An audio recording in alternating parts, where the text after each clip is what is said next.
We were conducting exercises with a new type of experimental weapon. A weapon that will change the world. What?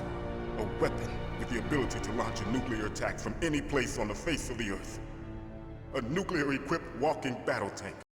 Metal Gear. Metal Gear is one of the most secret black projects. The Metal Gear. Metal Gear Rex. Metal Gear. Metal Gear Rex. Metal Gear. Metal Gear. Metal Gear. Metal Gear. Metal Gear. Metal Gear. Metal Gear. Metal Gear. Metal Gear? Metal Gear. Metal Gear. The Metal Gears. Metal Gears. Metal Gears. The Metal Gear. Metal Gear. Metal Gears. Metal Gear. Metal Gear. Metal Gear. Metal Gear. Metal Gears. Metal Gear. Metal Gear. Metal Gear. Metal Gear. Metal Gear. Metal Gears. Metal Gear. Metal Gear. Hey! Shut up in there, will ya? The year is 2000. I've just begged my dad to take me to the video store. And for those of you who don't know what a video store is, it was a building you would drive to before the internet, and you would look through all their games and movies, and borrow one if you promised to bring it back in a couple days. And I've just picked up the coolest looking PlayStation 1 game in the store.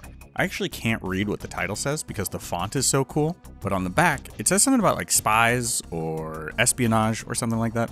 So I begged my dad to get it, and little did I know this would start a lifelong love for one of the weirdest game franchises I've ever played, Metal Gear Solid.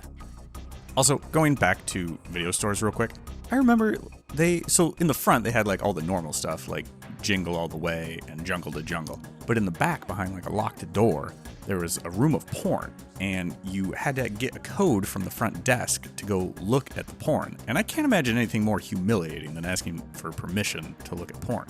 Anyways, as a 9-year-old, I asked, they wouldn't let me into the room, so I rented Metal Gear instead. And here we are, 23 years later, and they have just released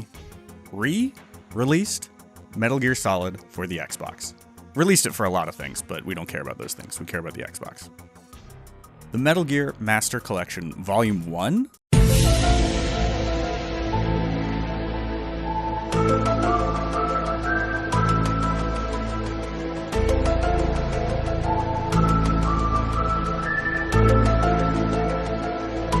Brings us Metal Gear Solid 1, 2, and 3, and a lot of new achievements to unlock. In this video, we will be focusing on Metal Gear Solid 1, and mostly just the Elite achievement. There are 18 achievements in this game, but most of them are very simple. Get one for killing each boss, getting some special items, there's one for an Easter egg.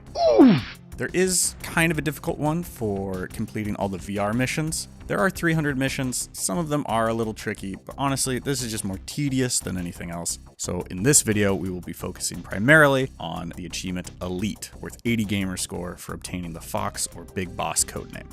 Now, for those of you who don't know, in Metal Gear Solid games, at the end of the game, you get a codename, and that is based on how well you performed throughout the game. Things like how many times you saved, how long it took you, how many kills you got, how many times you got spotted.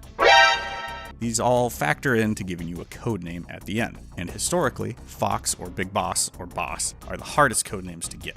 In Metal Gear Solid 1, in order to unlock the Fox or Big Boss codename, you have to play on hard or extreme, you have to get less than 25 kills, you can only use one ration or one healing item, you have to beat the game in under 3 hours, and you have to get spotted less than 4 times. You also get 80 saves, which we'll come back to that later. So, how did I prepare for getting this achievement?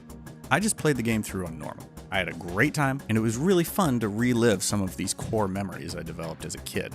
Tried to see how many Easter eggs I could remember, which bosses I could cheese and which ones I couldn't, and all my best friends were there to watch me. And you could be one of those best friends if you follow our Twitch channel.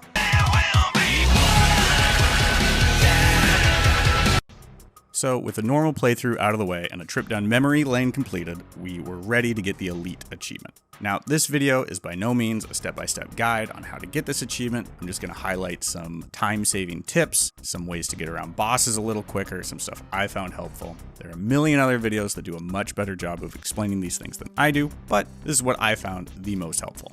So firstly, let's get this out of the way. I played on hard. I did not play on extreme. Why? Because that's what the achievement says. Look, if the achievement said, play on extreme and get the Big Boss codename, I would have done that. But it doesn't. It says get the Fox or Big Boss codename. So I played on hard. You'll get the same achievement either way. Now the first real obstacle we have to overcome relates back to the 25 kills.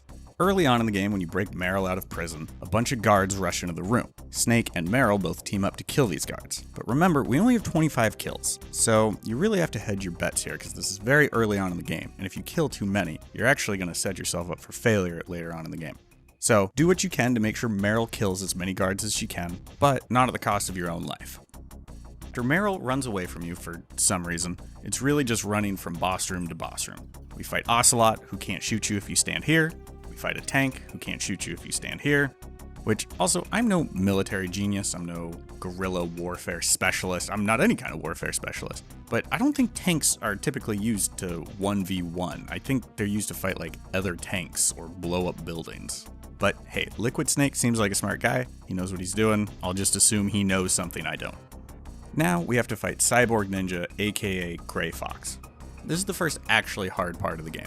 Cyborg Ninja has a couple different phases that involve him going invisible, or teleporting away, or doing some sick ninja combo on you. There definitely is a pattern to this, but there's a lot of plates to spin kinda all at the same time, so definitely save before you come into this room.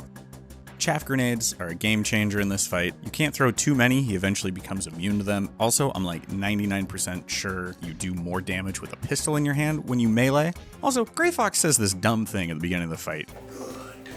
Now we can fight as warriors. Let's fight as warriors, hand to hand. Basis of all combat. I can't wait for you to pull out that sword. My brother in Christ, you have surgically attached a metal exoskeleton to your skin. You are the weapon, my guy. Anyways, once you beat him, we save our second love interest, Otacon.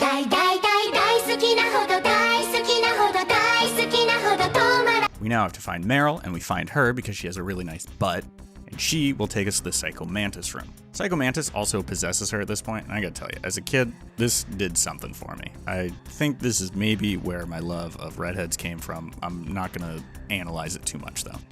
Even if you haven't played a Metal Gear Solid game, I'm sure you've heard of the Psycho Mantis fight, where you take your controller out of port 1, plug it into port 2, and you can't read your mind anymore. That is still very much a thing in this game, but now you probably have a wireless controller, so this is all done through a pause menu, which is, it's cool that it's still in the game, but I don't know, takes away from the majesty of it a little bit. Psycho Mantis, really not that difficult, it has about 4 or 5 phases, all of which are very easy to handle if you know where the attacks are going to come from, so let's move on. Meryl is then going to give you a big long speech about how she's not going to hold you back anymore, and she's going to become the perfect soldier, just like Solid Snake, and she immediately gets shot a bunch by Sniper Wolf. At this point in the game, you have to backtrack to the armory and pick up the sniper rifle. I really messed up here and took a ton of damage. So much so that if Sniper Wolf hit me once during the fight, I would die. I didn't think this fight was possible to not take any damage in, but I did it because I'm probably top 100, no, I'm top 10 Metal Gear Solid 1 player. I'll go on record saying that. And if you're not following the channel, why not? After this fight, Snake is going to get kidnapped and tortured. There's a couple choices you have to make here, but ultimately, for the sake of time and health, we are going to opt out of the torture sequence so we can save Otacon, our one true love. And now we have to make our way to the Comm Tower. So there is a very cool and very recently discovered skip here. A streamer by the name of Boba found out if you stand at this door, which is typically locked, and throw a stun grenade and take damage at the right time, you can actually phase through the door, which skips actually a very frustrating part of this game. So it's definitely worth practicing how to do. Might take you a couple tries, but in the long run, total time saver. Then we fight a helicopter who can't shoot you if you stand in a bunch of places. And then we are going to have our second fight with Sniper Wolf. Again, I think this is very commonly known. If you shoot your Nikita missiles at Sniper Wolf, she doesn't do anything. She doesn't run away from them. She doesn't try and shoot them. She doesn't call for backup. Seems like the world's greatest sniper would be able to easily fight the slowest moving objects in the world. But after we beat her, Otacon is going to confess his love for her, and then we will promptly shoot her in the face. Why? I loved you. So back in the day, this would be the point in the game where you would switch discs. That's right, you would open up your PlayStation 1, take the disc out, and put in the second disc that came with the game into your PlayStation 1. Back in my day, games had multiple discs. Some had 4. Imagine playing a game that had 4 discs. You Zoomers wouldn't even be able to play this game without Subway Surfers streaming underneath it. The next boss is Vulcan, and I actually got really lucky here. I just stun locked him somehow with my Nikita missiles. I haven't been able to repeat this since or before, so I'm not gonna overthink it too much, okay? I beat him, and it was really easy. The next part of the game is the PAL card key section. This is a very tedious part of the game.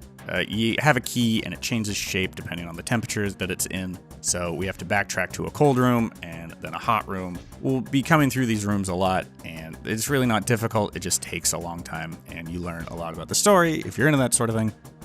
After you use the key, Liquid Snake reveals that this was his plan all along. Key actually activates Metal Gear, not shuts it down, and then you will have to fight Metal Gear. He's got 2 phases, they're essentially identical and not very difficult to deal with. He's got 3 attacks, only one of them is actually difficult to navigate. If you get too close, he uses this like laser water jet beam on you, and I think it's an instant kill, or at least it does a ton of damage. If you just run in a very tight circle, he alternates between missiles and machine guns, which are very easy to dodge. Halfway through, Gray Fox will sacrifice himself so Snake can kill Metal Gear, but he doesn't do it. Snake doesn't pull the trigger because he loves Gray Fox so much, I guess, so much that he lets him die. And then we have to fight Metal Gear again. The final boss fight is fist fighting Liquid Snake on top of Metal Gear. This fight is a little frustrating only because throughout the game, it feels like Solid Snake has very, very tiny arms. When you throw a punch, it feels like it should connect, it doesn't. And Liquid Snake can kick you from a different zip code, and it does a lot of damage. So it's a little frustrating being up in Liquid's face, throwing a punch, and missing. Meanwhile, he can 360 no-scope you with his foot from across Metal Gear.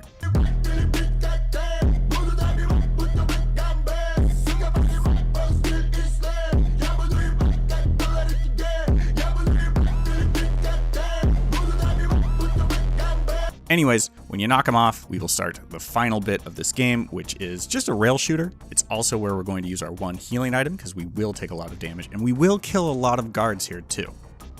Once you complete the turret tunnel section of the game, you can then hold your breath for 7.5 minutes while you wait for the unskippable credits to finish before you get your codename. Look, I'm fine with unskippable credits. These people worked very hard on this game, they should get some kind of reward, but Metal Gear, you could give me my codename before the credits play. Don't make me wait 7 minutes in agony watching stock footage of Alaskan wilderness before I find out if I got my achievement or not. But after much sweating, it is finally revealed we got the Fox codename, and would you look at that, we killed exactly 25 kills, enemies. 1 ration use, found 4 times, saved 32 times, 2 hours, 36 seconds. The achievement should be popping any second. Any second.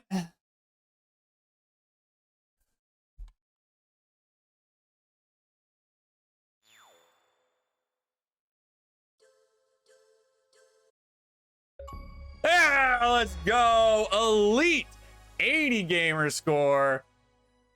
Woo! I would say the hardest part about getting this achievement is killing only 25 enemies and kind of only healing once. You will get a little bit of health back after defeating each boss, but not a ton. Other than that, this is pretty easy to get. You can finish this in well under 3 hours. Not using a continue doesn't matter. Not getting spotted isn't too hard, but the real saving grace of this achievement is 80 saves. 80 saves is a ton. That's enough to save in like every room twice. You don't have to use them sparingly at all. In fact, before I went to every room that required me to kill guards, I would save in a separate save file, so that way if I didn't get the achievement, I could go back to one of those and kill less guards. So, where does this game rank on the right bumper hardest achievement tier list? This is going to be a C rank achievement. This is very middle of the road. Is it difficult? Yeah, playing on hard's kind of tough, and there are some requirements we have to meet before the end of the game. That's kind of difficult, but like I said, 80 saves, that negates not having any continues. You can just load your save as many times as you want until you get it right. It is a fun achievement to get. It's kind of fun to figure out what bosses you can cheese, learning the patterns of the bosses you can't cheese. And on top of that, Metal Gear Solid 1 actually has a super interesting story. This is still a fun achievement to get, but I don't know if this truly tests you as a Metal Gear Solid player. The good news is, in Metal Gear Solid 2 and 3, the requirements to get the Big Boss or Fox codename are actually much more difficult, so be on the lookout for those videos. Also, putting into bed once for all, meleeing is Metal Gear Solid 1, mommy.